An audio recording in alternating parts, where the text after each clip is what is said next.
Hello everyone. As a part of our software engineering course project, we worked on the implementation and documentation of MacDA, a canteen automation project designed particularly for the TICT canteen. Our motto was to implement a fast and efficient way of placing and managing orders instead of the prevailing manual method of placing orders in the canteen, which had many inherent problems. We hope that with MacDA, we will successfully automate the food ordering process from selecting an order, payment, cooking, and delivery, keeping this process simple by giving a visual confirmations. This is the first page of our website. New users will have to register their account using their DICT email IDs and set a username and password. If we enter a non-DICT email ID, then our registration would not be accepted since this software is meant only for DICT. So let us go ahead and add a email ID that is not valid.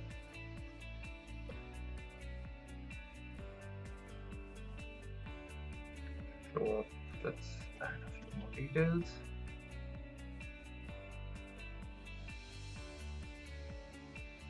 As you can see, it throws up a prompt.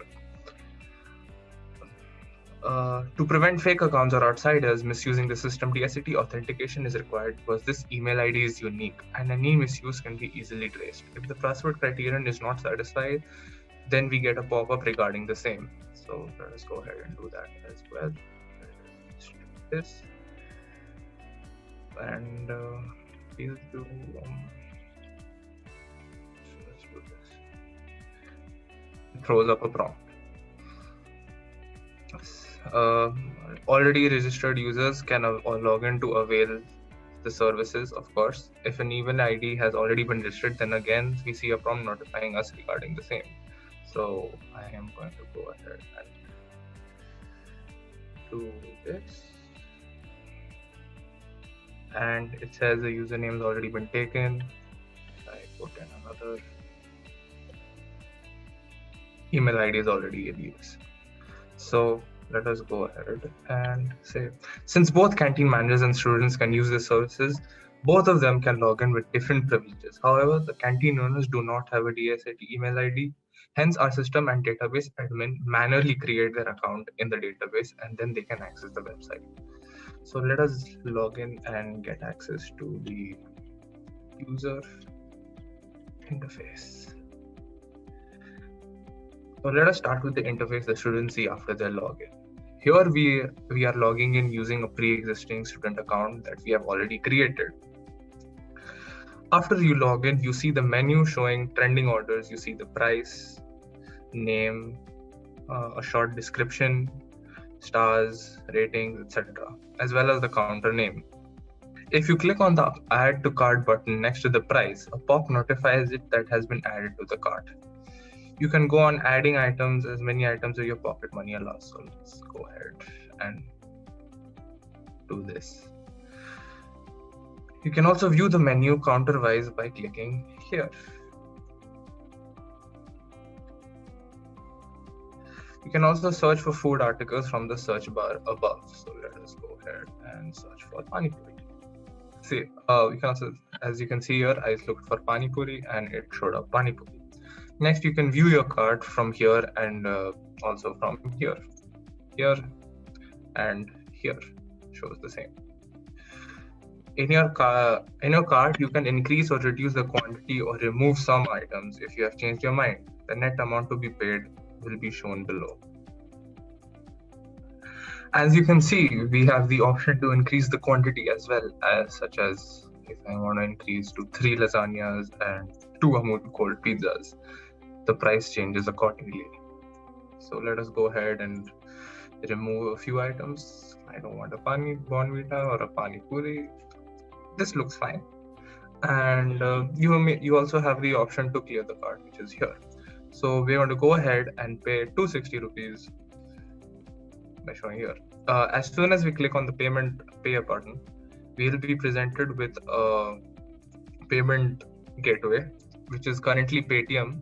And we have multiple options here. You can scan through a QR code, you can enter your number, debit, credit, net banking, etc. So let us go ahead and pay. Since this is a demo, it won't actually take out money, but it'll show us a confirmation that we have successfully paid the amount. A receipt will be presented to us. And now, as the window says, we can close this.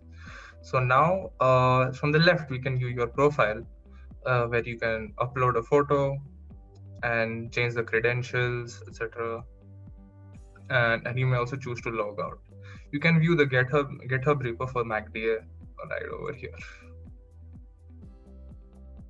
So now let us log out and log in using the canteen owner credentials.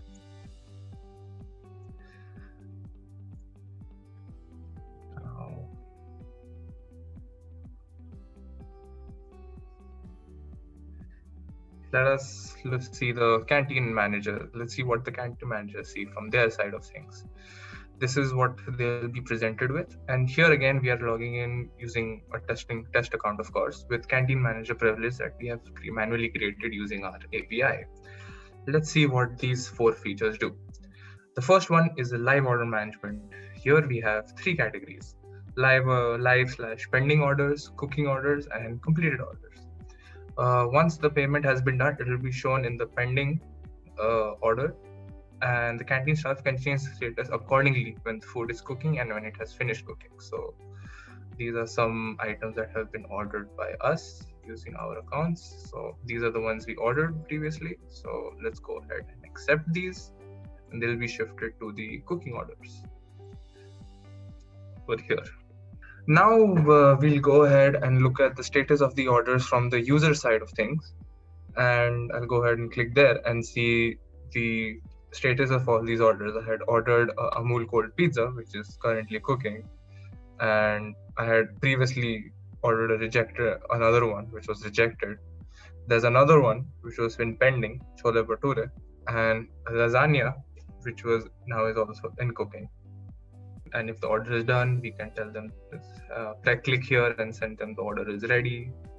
Let's go ahead and do that, and it will show up in completed orders. And if the user has picked up their food, the manager can go ahead and click on the picked up button. So let us go ahead and go back. Next thing we can manage is their menu items. So right over here, here they can add a new food item, update an already existing item, just like the students. Canteeners can also view and edit their profile as well from here. Change their credentials if they want to, log out, upload a photo, whatever. Finally, we will see the responsiveness of our website on various mobile devices, and this can be easily checked using Inspector. So let's go ahead and do that. And from here, we can toggle a mobile view over here. And let's choose the input as iPhone X. As you can see, all the commands of the website are scaled and fitted to this new aspect ratio. So let me quickly go through all these pages, and so that you can see the components have adjusted to the aspect ratio. So let's go ahead and go to live order management, and that, as you can see, completely fits the aspect ratio.